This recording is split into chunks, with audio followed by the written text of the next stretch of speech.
as soon as you focus on an exit, you're focusing on sort of vanity metrics.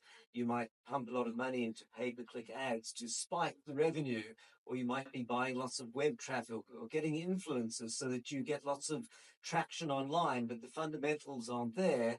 And if you don't find a buyer at the right point, then everything is lost. Or if you're fundraising, but you think I won't fundraise because I'll sell, selling is always much, much harder than fundraising. The cycles are longer, only some like 1 in 3 exits actually happen at due diligence stage and so on. So, at some point, of course, investors want an exit.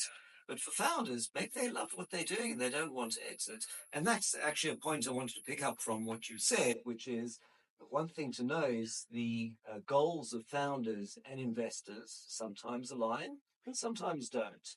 And VCs are looking for a 50x return on investment. Unless you can look like you're going to be a unicorn, going to index ventures, they're going to say it's a hobby business. And hobby business is pejorative, but it really means you're going to build a great business for you, but for us to invest, it's not the go. With SEIS and Irish equivalent, you may need to keep your shares for 3 years to get the tax benefits. Great for the investor, but that's not a driver for you, the founder. So when you are figuring out your own goals, you may need to see how that matches your investors.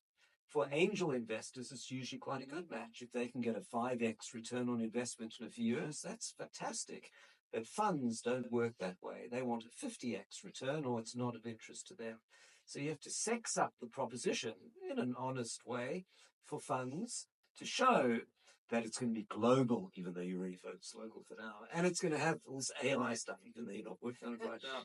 But, there's stuff you're plausibly going to work on to show it's a much bigger market, but then don't get seduced by that and build AI, LLMs and data centers and stuff like that. Just focus on what customers want now, but with this growth path for pitch deck and in reality later.